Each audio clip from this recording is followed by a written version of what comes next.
Students, welcome to my channel. I hope आप सब बहुत बढ़िया होंगे, हेल्दी होंगे। तो आज की वीडियो में हम लोग सॉल्व करेंगे जो आपका चैप्टर है फैक्टराइजेशन, चैप्टर 12। उसमें आपकी एनसीईआरटी बुक की एक्सरसाइज है 12.1। तो इसका हम क्वेश्चन फर्स्ट पूरा सॉल्व करेंगे आज।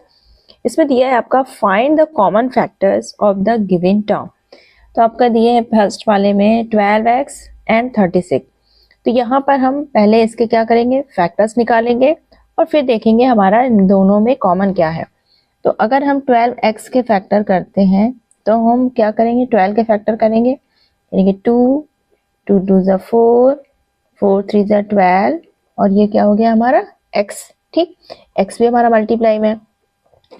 36 के अगर हम करते हैं तो हमारा क्या हो जाएगा, 2 2 2 ज़ा 4 4 3 ज़ा 12 12 3 ज़ा 36। अब यहाँ पे देखो दोनों में अगर हम कॉमन फैक्टर देखें तो हमारा क्या कॉमन है, एक 2 ये वाला हो गया, ये 2 और ये 3, यानी कि हमारे कॉमन फैक्टर क्या है 2 2 3, यानी कि मल्टीप्लाई करके देखें हमारा क्या हो जाएगा 2 2 ज़ा 4 4 3 ज़ा 12, तो यानी कि 12 हमारा क्या हो गया, 12x और 36 का क्या हो गया कॉमन फैक्टर। ठीक, इसके बाद आता है हमारा सेकेंड वाला 2y एंड 22xy। तो 2y के फैक्टर हमारे क्या हो जाएंगे 2 एंड y, 22 के हमारे 22xy के हमारे क्या फैक्टर हो जाएंगे 2 into 11 into x into y। अब यहाँ पे जो हमारे नंबर्स है तो इनको आप नॉर्मल ऐसे भी कर सकते हैं या फिर आप प्राइम फैक्टराइजेशन मेथड भी यूज कर सकते हैं। जैसे हम लोग प्राइम फैक्टराइजेशन करते हैं जब हम लोग एचसीएफ एलसीएम निकालते हैं, जैसे 2 से किया 11, फिर 11 से किया 1। तो आप ये मेथड भी कर सकते हैं अगर आप नॉर्मल ऐसे नहीं रख पा रहे। उसके बाद हम इसको फैक्टर्स के फॉर्म में रख देंगे। अब यहाँ पे देखो हमारा 2y 22xy में कॉमन क्या है 2 एंड y, 2 एंड y, तो हमारा कॉमन फैक्टर क्या हो गया 2y। नेक्स्ट है फर्स्ट का क्वेश्चन थर्ड 14pq। तो 14pq के फैक्टर हमारे क्या हो जाएंगे, 14 के हम यहाँ पे करें 2 इंटू 7, उसके बाद p और उसके बाद q, ये हो गया factor. 28p square q square के हमारे क्या हो जाएंगे 2 इंटू 2 इंटू 7। अब p हमारा स्क्वायर है तो p और p दो हो गए, q स्क्वायर तो q एंड q। अब कॉमन फैक्टर हमारा देखो क्या है 2 7 p एंड q, तो यहाँ पे भी 2 7 p एंड q, तो हमारा कॉमन फैक्टर हमारा क्या हो गया 2 into 7 into p into q, यानी कि हमारा क्या होगा 2 4 7 जा 14 p q, ये हो गया हमारा कॉमन फैक्टर। तो ये हो जाएगा हमारा आंसर। क्वेश्चन फोर्थ में 2x 3x स्क्वायर एंड 4।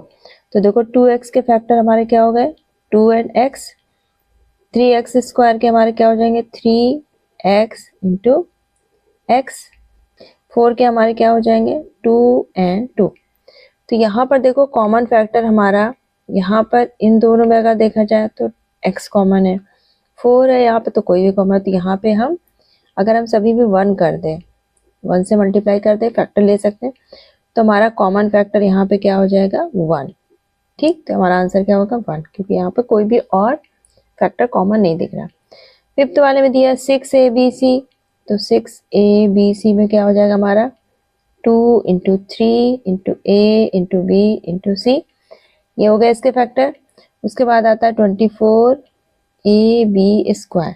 ठीक, तो हमारे इसके फैक्टर क्या हो जाएंगे 2 इंटू 2 इंटू 2 इंटू 3, उसके बाद a, उसके बाद b और b, क्योंकि हमारा b क्या है स्क्वायर है। ठीक, उसके बाद आता है 12a स्क्वायर b, तो इसका क्या हो जाएगा 2 multiply 2 multiply 3 multiply a multiply a multiply b, यही होंगे इसके फैक्टर। अब कॉमन फैक्टर देखो हमारा क्या है 2 2 2। ठीक है, 3 हमारा इधर भी है इधर भी है इधर भी है, a हमारा यहाँ भी है यहाँ भी है यहाँ भी, b हमारा यहाँ भी है यहाँ भी है यहाँ भी है, c केवल इसी में है, तो हमारा c कॉमन नहीं होगा। तो हमारा कॉमन फैक्टर क्या हो गया, कॉमन फैक्टर्स क्या हो गए 2 into 3 into a into b, यानी कि 6ab, ये हो गया हमारा कॉमन फैक्टर। तो आंसर हमारा क्या 6 वाला है आपका 16x क्यूब -4x² और 32x, तो यहाँ पे कॉमन फैक्टर क्या होगा, तो 16x³ के क्या हो जाएंगे, 2 into 2 into 2 into 2 into x into x into x, 3 time है, x³ है तो 3x रख दिया हमने। उसके बाद -4x² का क्या हो गया, -2 into 2 into x into x। उसके बाद 32x का क्या हो जाएगा हमारा, 2 × 2 2 2 2 और x। अब देखो कॉमन हमारे क्या फैक्टर है, तो ये देखो 2 2, इधर भी 2 और 2, ये भी 2 और यहाँ पर एक x है, एक x इसमें लेंगे और एक x से लेंगे, ठीक। तो हमारे कॉमन फैक्टर क्या होगा यहाँ पे, 2 इंटू 2 इंटू x, यानी कि हमारा 4x, ये क्या हो गया कॉमन फैक्टर। तो हमारा आंसर क्या हो जाएगा 4x, क्योंकि अब देखो 4x से हमारा 16x³ भी डिविजिबल है, 4x² भी और 32x भी। तो जो भी हमारा कॉमन फैक्टर होता है उससे हमारे जो भी सारे जो टर्म्स है वो क्या होंगे, डिविजिबल होंगे। 7th वाला देखो दिया 10pq 20qr एंड 30rp, तो इसके भी फैक्टर कर लें हम।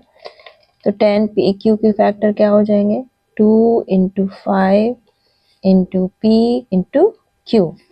उसके बाद 20qr के क्या हो जाएंगे, 2 into 2 into 5 into q into r। उसके बाद 30rp के क्या हो जाएंगे, 2 into 3 into 5 into r into p। ये हो गया हमारे कॉमन फैक्टर। तो यहाँ पे हमारा कॉमन फैक्टर क्या हो जाएगा, 2 हमारा तीनों में है, उसके बाद 5 हमारा सभी में है, ठीक।